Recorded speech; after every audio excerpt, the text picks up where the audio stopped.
What's going on, guys? Welcome back to WWE Network and Show, where I, Graham G.S. Matthews, break down all the original content I watch on the WWE Network. Today we're talking the latest installment of WWE Day Of, focusing on TLC 2019 from last month.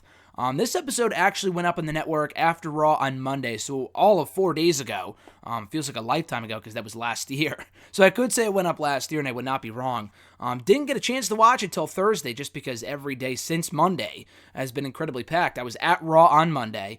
Tuesday was New Year's Eve. Wednesday was New Year's Day. And then yesterday was the first full, normal day in a while. Checked it out. Very much enjoyed it, as I do all the other installments of WWE Day Of. They actually just put one up about a week ago, last weekend, on WWE's tour of Mexico City, and that went up on their YouTube channel. I don't know if it's on the network. It probably is by this point. But when I reviewed it last week, or rather earlier this week, it was not.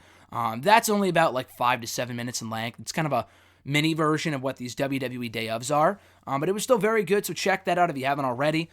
And also, there was I mentioned on my last network and show that I might be breaking down the top 10 best matches of 2019 as presented by Paige on the WWE Network.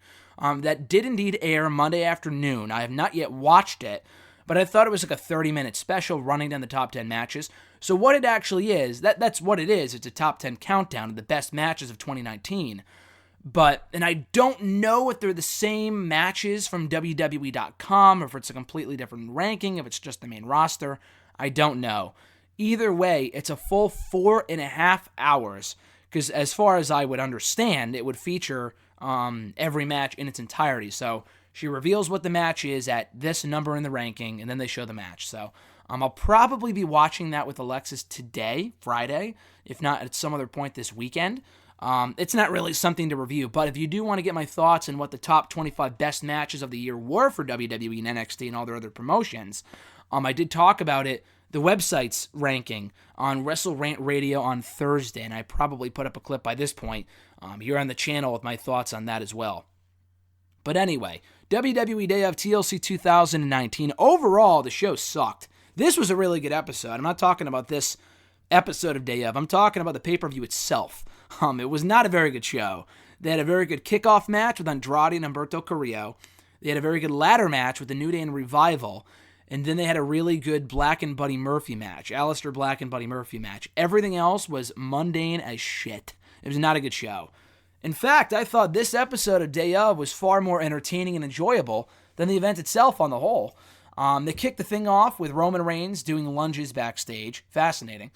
We see Jonathan Coachman talking about the danger of TLC matches and how that will affect Roman Reigns and Baron Corbin in their match on that pay-per-view inside the TLC match. And Coach would know, obviously he's never been in a TLC match himself, but he's been around long enough to know the effect that those matches have on people, specifically Edge. I'm not saying TLC matches, those matches specifically ended his career, but I'm sure they played a factor. The bumps that he took in those matches, they end people's careers. And that's a prime example of someone who was never the same after competing in that type of a matchup. That's what he's trying to say here.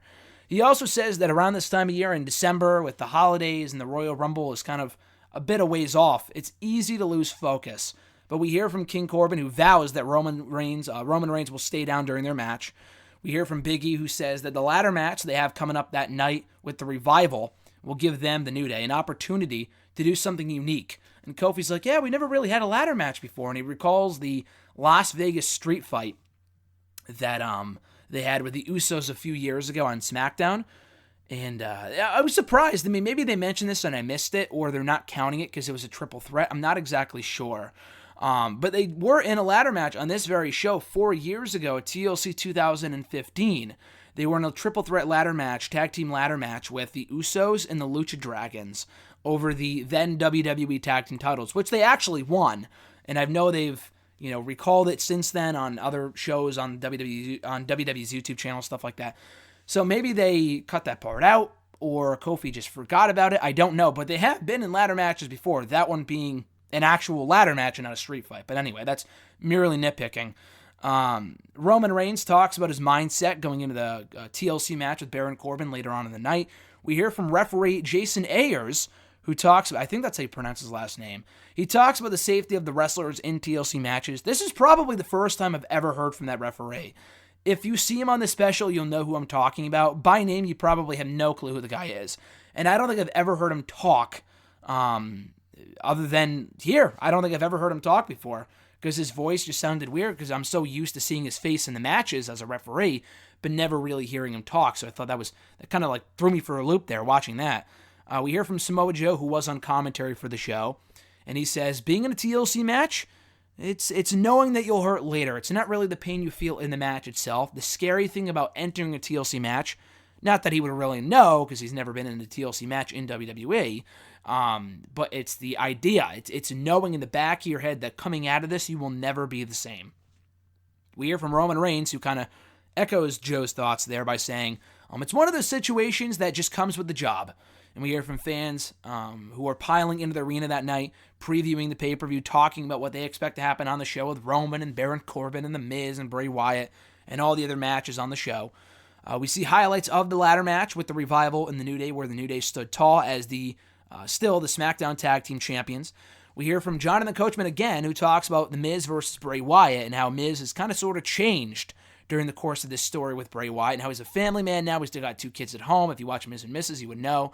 We hear from Miz himself, who says, I honestly don't know what's going to happen in this match. He talks about how he feels the rage, and obviously it's all kayfabe here, but he talks about how, once you bring your kids into it, once you bring your family into the situation, it's a totally different ballgame, and he's a totally different person heading into that match, despite the fact that he lost. He also said, you just don't understand unless you have kids. So we see the match, highlights from the match of himself with against Bray Wyatt. He lost. We also see highlights of Daniel Bryan coming back afterward with his new look, laying out Bray Wyatt. Baron Corbin says that he's on edge. He's feeling the nerves a little bit heading into his TLC match on this show. And he's been in a TLC match before. Not really technically. He was in one last year with Braun Strowman. It wasn't really a TLC match because it was just a glorified handicap match against Kurt Angle and Chad Gable, Bobby Roode, Apollo Crews, and a few others. That wasn't really a TLC match. He might have been on one on Raw, I feel like, a couple days before the pay-per-view against Seth Rollins. So he's been in a TLC match before. He knows the toll that it takes on your body. They recap the Roman Reigns, Baron Corbin TLC match, and the dud of a match that was. King Corbin won that match.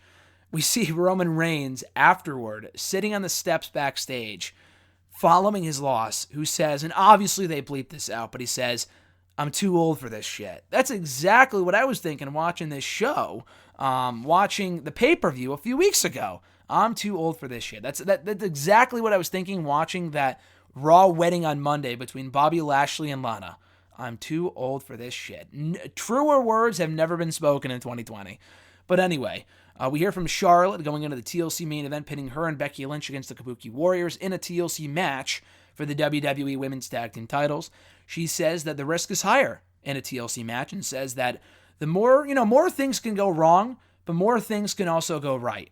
And they recap the main event and the fact that the Kabuki Warriors reign supreme. Not the fact that Kairi Sane got concussed, but that's better left unsaid anyway. Wasn't a great match, but the Kabuki Warriors did come out on top, still the WWE Women's Tag Team Champions, and the post-show brawl, not post-show, the post-match brawl with Roman Reigns and Corbin and the rest of the roster for whatever point that served was recapped as well, and we see clips of that and Roman spearing Corbin off, the entryway, not the stage, but like where the crowd is, on top of everyone else. So the pay-per-view itself, it was nothing great. So seeing the behind-the-scenes stuff of the pay-per-view isn't really anything, too fascinating. But I always love these type of specials. I've talked about it before. Day of is one of the more underrated shows on the network. Chronicle gets a lot of love. 24, obviously 24 ride-along, Table for Three, shows like that. Day of is one of those shows that you should definitely make time for. They're not too long. This one's on the shorter side. It's only around 13 minutes in length. But I really liked it. Again, the pay-per-view itself wasn't anything too exciting. There have been better day ofs for better events. But I thought this made the pay-per-view actually more enjoyable than it originally was. Because we see the behind-the-scenes stuff with the New Day, from Reigns, from Corbin, Jonathan Coachman, The Miz, Charlotte, even a referee, Samoa Joe, and many others. So, I really enjoyed this episode of WWE Day Of. Be sure to check it out right now on the WWE Network, WWE Day Of TLC 2019. So that being said, I'm sure there is new network content going up on Monday after Raw. Until then, though, I know this is going up on Friday. I'm not really sure what's going up this weekend on the channel. If you haven't already, check out all the other content that went up this week. Between Monday, I think, was the day of. If I forgot what I put up on Monday. It's been so long. It's honestly only been 4 days, but it was last year technically. Something went up on Monday that I can't recall off the top of my head. Tuesday, I know for a fact I put up the videos from Raw that I took on Monday night in Hartford, the final Raw of the decade. Hashtag AskGSM on Wednesday and the Wrestle Rant Radio excerpts on Thursday. Tomorrow will probably, hopefully, be my SmackDown audio review. The show that's airing tonight, so stay tuned for that. Other than that, guys, be sure to like this video, drop a comment, share the video, and subscribe to the channel for more daily content. Hoping to post more videos on the daily in 2020. We'll see how long that lasts, I guess. It's not really a goal. It's really more of like oh, it would be cool if I did, if I don't, whatever. Can't post shit every day. I mean, I guess you could, but it's tough sometimes when you have to put out content every day, 366 days out of the year, because 2020 is a leap year this year. But anyway, have a great rest of your weekend, folks. I'm Graham GSM Matthews, and I'll catch your ass down the road.